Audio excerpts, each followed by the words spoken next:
facebook.com/Pippin. Tonight on Newswatch, Israeli strikes in Gaza killed at least 9 people after it accused Hamas of violating the U.S.-brokered ceasefire deal. Plus, a Franklin County judge extends his restraining order on Governor Mike DeWine's hemp ban. And in sports, Ohio football continues their campaign to win their conference. Newswatch starts right now.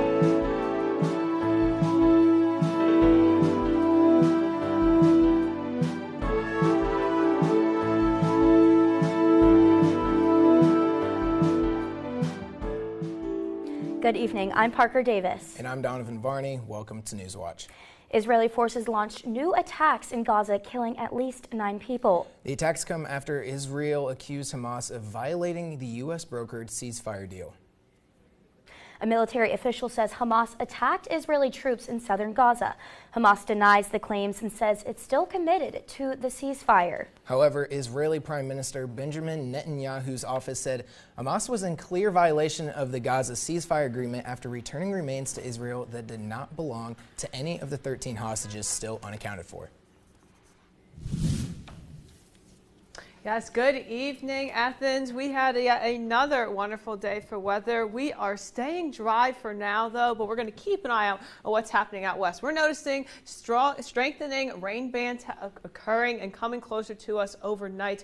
We're going to see a couple of rain showers to head into this evening, but right now we're staying dry.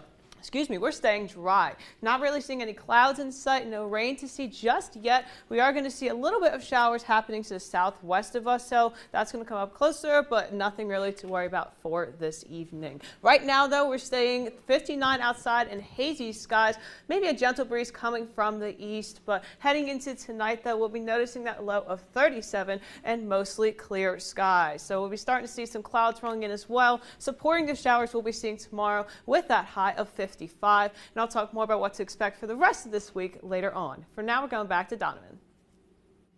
Thanks, Rachel. A spectacle of puppets marched through the heart of Athens as part of this year's Honey for the Heart parade. Last weekend marked the 13th year of the parade, organized and funded by the Passion Works Studio. Their goal is to build community and sports whimsy and silliness. An average of 2,000 people come to Passion Works Studio to create puppets and costumes in the months leading up to the parade.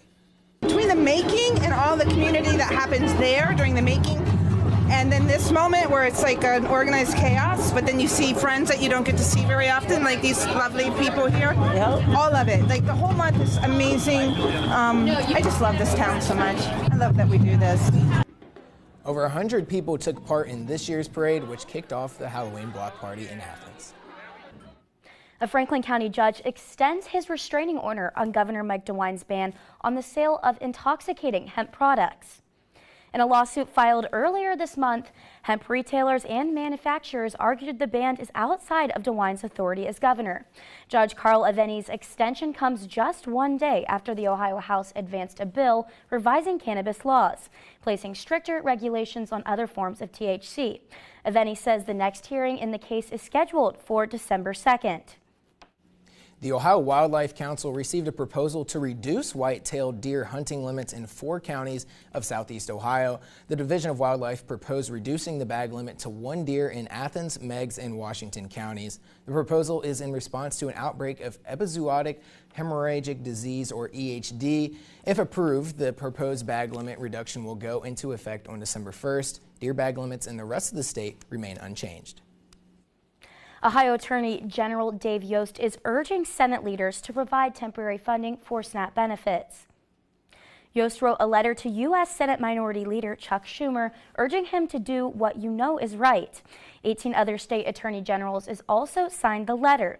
Yost's letter follows a notice from the U.S. Department of Agriculture indicating SNAP benefits will not be issued November 1st if the shutdown persists. The Athens County Sheriff's Department will hold high traffic visibility enforcement in the month of November. The efforts are in conjunction with the Ohio Department of Public Safety and Ohio Traffic Safety Office. Starting November 1st, there will be an increased presence of law enforcement on the streets, county roads, and highways in an effort to deter traffic offenses. To avoid getting pulled over, officials are reminding Ohio drivers to wear a seatbelt and avoid speeding. A new statewide effort is hoping to give individuals living in long-term care facilities a voice. The Ohio Residents' Right Council will bring over 900 nursing home residents all together, allowing them to voice concerns and shape their own experience. Experts say these councils can help residents transition into long-term living facilities and build a sense of community among residents. Hurricane Melissa, a deadly Category 5 storm, made landfall in Jamaica today. The storm could trigger a humanitarian disaster and reshape the island for years to come. Right now, Hurricane Melissa is already responsible for at least 7 deaths in 3 countries. Michael Yoshida has more. Hurricane Melissa, one of the strongest Atlantic hurricanes in history, bringing powerful winds, dangerous rainfall, and flooding to the Caribbean. There will be catastrophic damage. There is no infrastructure in this region, or maybe anywhere in the world, that could withstand a Category 5 hurricane without some level of damage. The massive storm rapidly intensifying as it approached Jamaica. Warm waters helping fuel Melissa, which had sustained winds of 185 miles per hour Tuesday morning. This is the first Category 5 hurricane to hit Jamaica. Officials warning it's not just powerful winds, but also storm surge, sustained rainfall, and landslides that could be devastating and deadly. There will be flooding and there will be infrastructure damage. We have 70% of our population living within 5 kilometers of the sea in generally low-lying areas, so the risk of flood is extreme. More than 800 shelters opened across the island. Residents and tourists bracing for the worst. They told everyone to pack in an emergency bag so that we will have that in all our important documents. It's really overwhelming. We've never been through anything like this, and hearing the more and more updates and more reports and how it's getting stronger and stronger. As the storm pushes past Jamaica, Cuba, Turks and Caicos, and other islands sit in its path. In Washington, Michael Yoshida. President Donald Trump is appealing his criminal conviction on charges related to a hush money scheme. Trump was convicted on 34 counts of falsifying business records by a unanimous jury in New York back in May of 2024. Trump argues the case should have never been brought and the verdict should be overturned. He was convicted of covering up payments to reimburse his personal attorney, who paid a porn star to keep quiet about an affair of which Trump denies. The case and conviction led to Trump becoming the first convicted felon to become president. Coming up, the United States military launched multiple strikes on boats, allegedly trafficking drugs through the Caribbean Sea. And a number of Democratic-run states are suing the Trump administration in an effort to prevent billions of dollars in cuts to federal food assistance. And it was a wonderful day today, but we're keeping an eye out on these storms out to the west. Stay tuned to see when the rain's coming in when Newswatch returns. This bridge proved the power of... Can you feel the moment? The American Revolution changed the world. Where the story unfolds. Everybody had the sense of possibility worth fighting for. What took place here still leaves us in awe.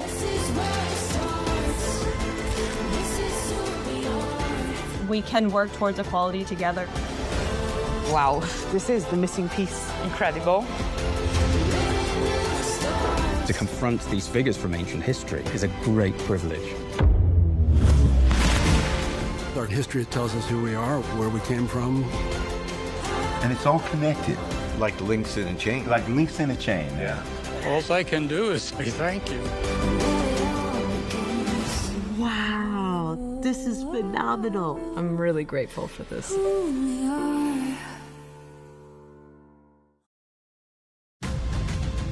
Nothing like a Revolutionary War had been fought. It's a radical idea. Ordinary Americans won the war. I don't think you can be patriotic enough about them. Everyone's convinced the virtue of the cause is helping them win.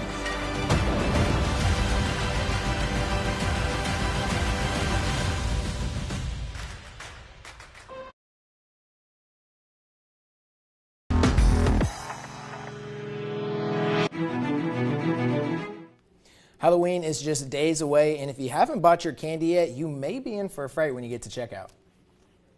Candy costs have soared this year, which may affect sweet treats trick-or-treaters can expect. Ivan Rodriguez explains the price jump. This Halloween, your kid's trick-or-treat bag may be filled with packages of tangy gummies, riding off a high last year. Also, a lot of pumpkin spice-filled anything. Just like last year, though, cocoa bean industry experts are expecting high price tags to be passed down to consumers. It should hardly come as a surprise what the popular treats are for trick-or-treaters. It's chocolate, super popular year-round, and will be perfect for trick-or-treaters. Second is gummy candy, and when you think about some of those creepy, crawly, spooky shapes, that's perfect in gummy candy. And then coming in at third place is admittedly controversial. It's candy corn. Trick or treat! Carly Childhouse with the National Confectioners Association says a vast majority of Americans plan on eating chocolate this Halloween season. We expect that sales of chocolate and candy for the Halloween season will grow by about 3% this year. But with high cocoa prices, every producer, from specialty chocolate makers to candy giants, is changing up how they sell their treats. For consumers, this could mean less chocolate per package, higher prices, and less cocoa content, meaning less chocolatey chocolate compared to before. In terms of prices, Reese's Peanut Butter Cups saw an 8% increase in price compared to 2024. Hershey's Variety Packs 22%, Mars Variety Packs 12%. Last year alone, Americans shelled out $7.4 billion in Halloween chocolate and candy sales, a 2.2% increase from 2023, according to the National Confectioners Association. And that enthusiasm isn't going anywhere. Even as people may face some challenging economic times, they are leaving room in their budgets for chocolate and candy. Although cocoa bean prices have fallen since the end of 2024, most producers are selling candy manufactured from the beans they bought during that peak. Cost in other sectors such as energy and packaging have also driven up cost. In Atlanta, I'm Ivan Rodriguez. So Rachel, I know Halloween's Friday, super exciting. Tell us a little bit about if we can expect rain, maybe cooler temperatures, warmer temperatures, what's going on? Yeah, so we're seeing a little bit of rain coming through tomorrow, but that'll clear out for Halloween. So Halloween should be nice. It shouldn't be too chilly. Might need to bring a sweatshirt, but nothing that you need a winter coat for. Okay, well, that's good to know. Yes. Yeah, so we will be seeing some rain tonight, really going into tomorrow though, and then we'll be starting to see it clear out by Thursday. So nothing much really to worry about, just going to be a couple of showers for then. And then we will start to see nicer weather for the weekend. It'll be a really nice start to November. Yeah, that does sound like a good start to November, especially, with the Halloween weekend coming up. Yeah, sounds pretty good. Yeah, so we're seeing a lot happening around us, though. I know hurricanes a little bit of a bigger discussion for us. We'll get to that in a moment. But for right now, southeastern Ohio is staying dry. We're starting to see a little bit of rain forming out to the west. That's all strengthening. This rain band is coming toward us overnight into tomorrow. But tonight, though, should be relatively clear. A zoom in at what rain bands that we are talking about. We are seeing this strengthening rain band all across the Central Plains coming closer to the Midwest. So staying dry for now, but heading into tonight, though, we're starting to see a little bit of those clouds rolling in. Today, though, was sunny with a high of 59. Didn't see much clouds rolling in, but we will tonight with that low of 37, even though we'll be on the mostly clearer side for that. Now, tomorrow, though, is when we start to see some rain coming in. 55 for our high, 80% showers for the day, and we'll really start to see that happening at around the middle of the day. So if we're zooming in at Athens right now, we're going to start to see the rain coming through at around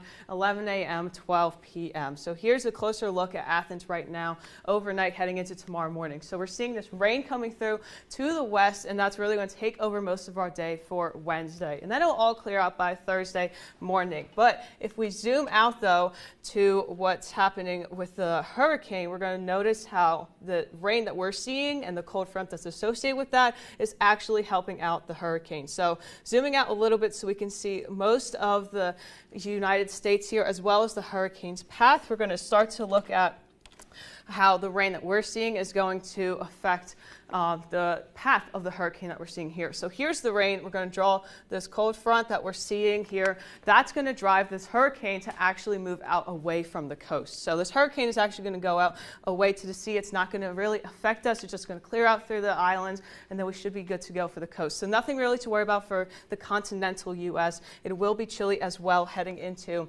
the rest of this week. So we're noticing this cold front right here is starting to move in along with the rain, and that really won't come in until around 11 a.m. to 12 p.m. tomorrow, though. So heading into Thursday, though, it starts to feel a little bit chilly, but we're seeing a lot of this rain coming through on Thursday and Wednesday afternoon. So keep that rain jacket and umbrella nearby. You're going to need it, but look at all this rain for Thursday as well. You won't even need it for Friday. Nothing really to worry about. 53 for Thursday. That's when we notice that cold front coming through. And then Friday will be in the 55s. Really stay in the 50s for this weekend, but showers are really possible to start off the first few days of November. Thank you, Rachel.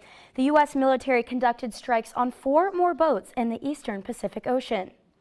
Yesterday's attack killed 14 people on board with the vessels, with 1 survivor. This attack is the first in President Trump's campaign against alleged drug trafficking, where multiple strikes were conducted on the same day. To date, those operations destroyed a total of 14 boats and killed 57 people, with 3 total survivors. Until last week, the U.S. military strikes had targeted boats in the Caribbean Sea.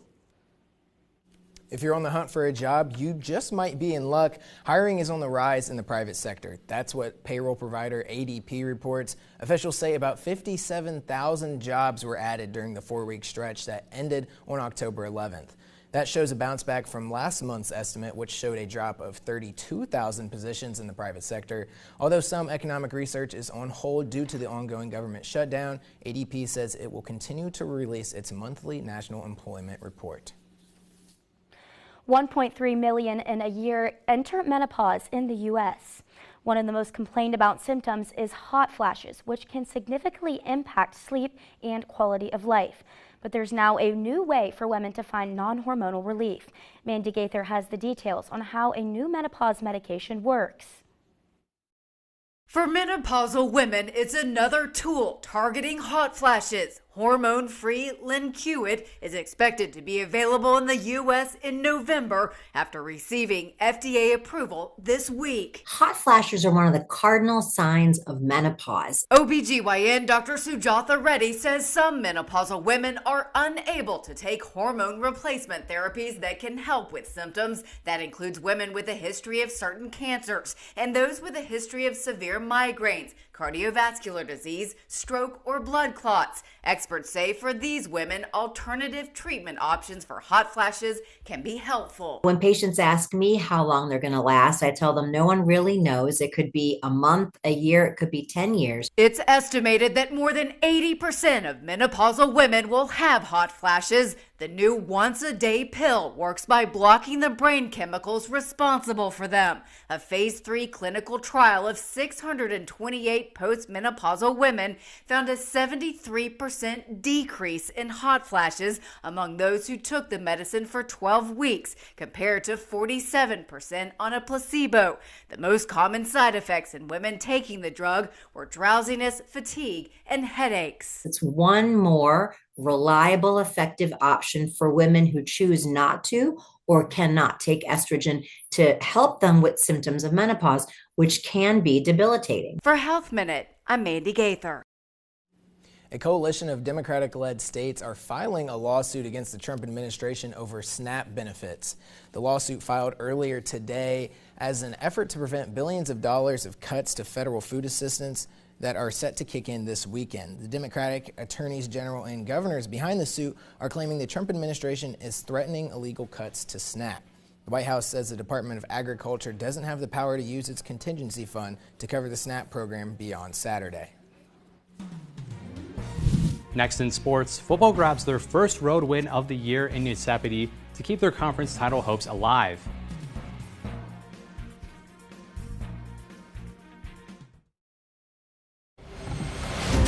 From the hills of Montana comes an extraordinary feat of filmmaking. Over 10 years, 150 remote cameras recorded a tapestry of creatures.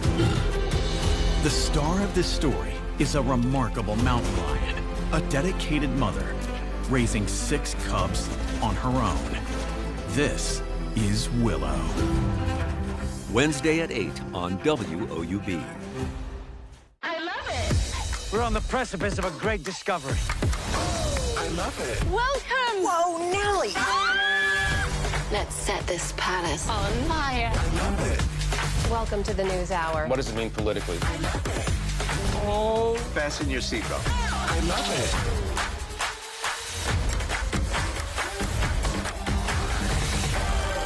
I love it.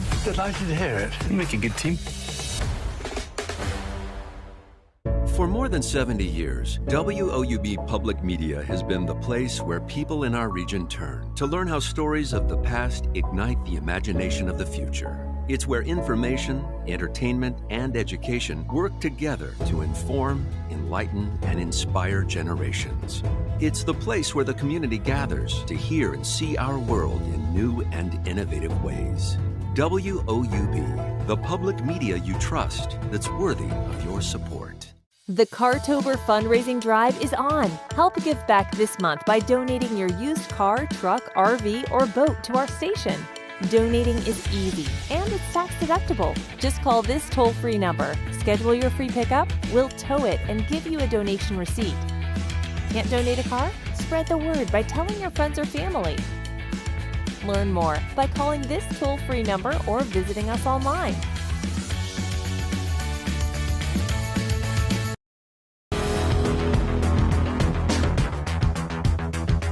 Happy Tuesday. Welcome to sports. I'm Charlie Lusk. MAC play in football is very much underway. As good as Ohio has been on the road, the Bobcats have not won away from home so far this season. That was until last Saturday, and they grinded out a 28-21 win over Eastern Michigan and Yosemite. The Eagles started out fast offensively with their first two drives ending in Noah Kim's touchdowns. Ohio scored on their first drive, but did not put any more points on the board until for the rest of the first half. But the Bobcats defense held off until they were able to grab a tie the game at 14 from a Sia Bangura rushing touchdown that awoken the offense on the way to a 28-21 victory.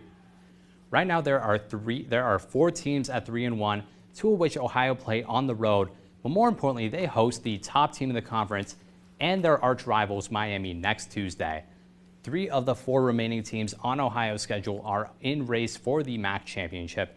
If they want to return to Detroit in December, there is little to no room for error for the Bobcats for the rest of the year. Ohio volleyball has been on a tear as of recent. They started the year 2-14, but they won their 6 of their last 7, and right now they are at home at a home battle against Kent State, which they currently have a 1-set lead over. Ohio has played a rough out-of-conference schedule with several Power 4 teams. The rough start carried a little bit into MAC play, but their fortunes changed as soon as they traveled to Kent State. They turned their losing streak into a winning streak, sweeping Miami and Eastern Michigan, and then splitting a 2-game series with top-of-the-conference Ball State. The Bobcats tonight are fighting to keep their winning record against the Golden Flashes. Right now, Ohio is currently in the final spot at the MAC tournament, tied with Bowling Green and Central Michigan. They're only a game behind 500, but they have only lost one 5-set game against the best team in the conference since October 7th.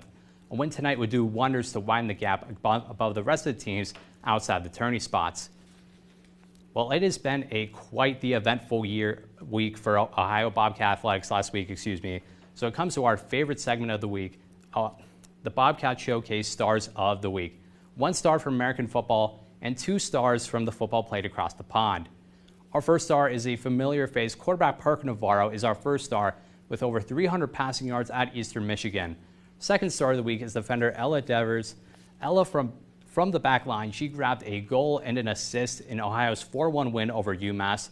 And forward Miami Kaufman is our third star of the week, who grabbed an assist and a goal as well in that 4-1 win over UMass. It was a great attacking threat all game long.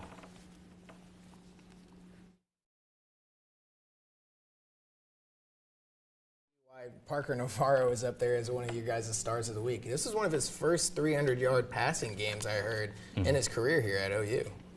Yeah, absolutely. He usually likes to do more with his legs, but in that game, he definitely had to do more. He was forced to do it more through the air, and he got the win there. Yeah, definitely contributed to that big comeback. And plus, they got Miami this week. Got to be excited for the Battle on the Bricks. Oh, that's a classic one. You know, it's just fun. The atmosphere, and even being there is just an amazing to experience the excitement of both sides. So it's exciting always. Yeah. Thanks, Charlie.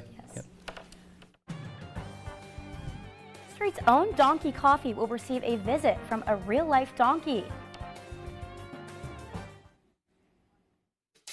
CasualWorks was not designed, created, or maintained by people who studied disability. They're people who studied opportunity. If a person has very limited movement and can make little teeny circles, there's a place for you. The idea of workers contorting themselves to a job is one business model. Our business model is that the job responds to the worker.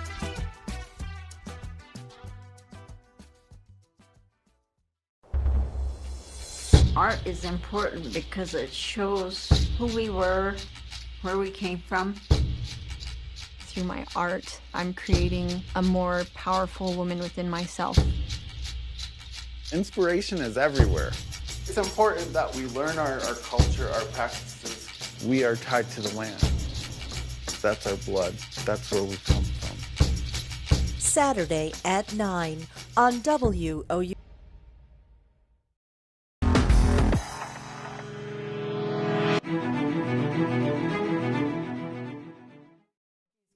Donkey Coffee's newest employee is 6 months old, has never worked a job, and started training just 5 days ago, but he's already changing everything. Newswatch reporter Charlie Ihlenfeld has the story. Director of marketing for, wait for it, Donkey Coffee. And his coworkers can't wait for him to get on the job. Beyond excited, super excited. They want to be involved, and I'm inviting them to come over and start interacting with him. A couple employees have done that already. Sergeant Pepper wasn't expected to join the family business, and Chris didn't expect to bond with Sergeant Pepper. I've been blown away. Like, I can't believe it. I'm not like the horse guy. It's my wife, that's really into horses. But since we built the barn here and coming out to see him every day, it's been just an unbelievable treat. And even more stunning is Sergeant Pepper's rise to social media stardom. You're going to be awesome at your job. He's going to really enjoy it, You're I going to think. be awesome. And soon people will be able to see Sergeant Pepper in person, not just on his Facebook page. He still has to learn the ropes of city life, like walking on all the different surfaces, the noise of a busy street, and navigating crowds. Reporting in Athens, I'm Charlie Ihlenfeld.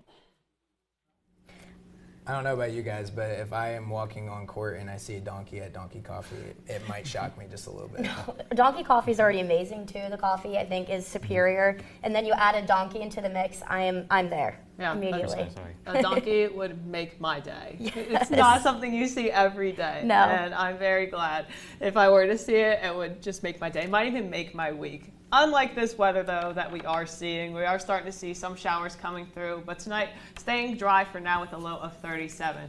Wednesday and most of this week will really be some showers really sticking around for the most part. Friday's going to be our break, though. With mostly cloudy skies, but staying in the 50s for most of this week, and showers really just starting off for our first few days of November. But definitely feeling like fall, and keep that umbrella and rain jacket around. Well, that does it for our broadcast this evening. Thank you so much for watching. For Charlie Lusk and Rachel Grant, I'm Parker Davis. And I'm Donovan Varney. Stay tuned for the PBS NewsHour coming up next. Have a great night.